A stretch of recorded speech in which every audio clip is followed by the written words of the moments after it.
Now that we know what type of home you're going to build, let's figure out how much it's going to cost. As mentioned earlier, you'll need a rough cost in order to figure out whether or not the home site and house will fit your budget. The total cost of your home is made up of two components, soft cost and hard costs.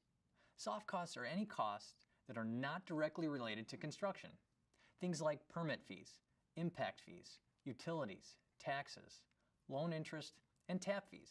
You get the idea. Soft costs are found by working with your lender and municipality and local utility companies. Your lender will give you an estimate of the loan costs and loan interest.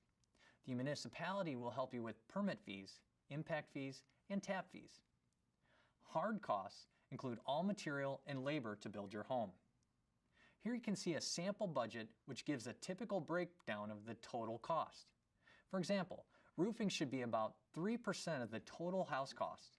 These percentages will give you some guidance for putting together your budget.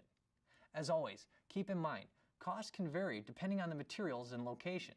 So an asphalt roof in Pittsburgh isn't really comparable to a tile roof in San Diego, but this should still give you a good starting point. As for hard costs, we don't want to spend a whole lot of time and money at this point bidding the house out to subcontractors. Instead, there are several decent sources for estimating residential construction based on the square footage. In my experience, the most user-friendly and accurate resource for estimating square foot cost is Means Contractors Pricing Guide, Residential Square Foot Costs.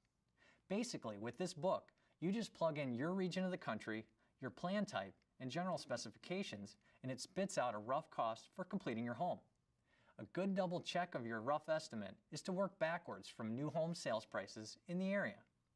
Take the sales price of a new home similar to the one you'll build and reduce it by 20% for land and then another 20% for builder profit, and this will give you a very rough estimate for the cost to build your home. Keep in mind, this is only a rough estimate. Estimating the cost of a home by the square foot is like pricing a car by the pound. The quality of materials and finishes you choose will affect the cost in a big way. Okay, now that you have a rough estimate of the cost for building your home, add your lot price to it to get the actual total rough estimated cost. If this falls within your budget, great, you're ready to continue. If the total costs exceed the amount your loan officer thinks you can comfortably afford, you need to go back to the drawing board. Maybe the size or the style of the house you've chosen is out of whack with your budget. But that's okay. Don't forget, you're in charge.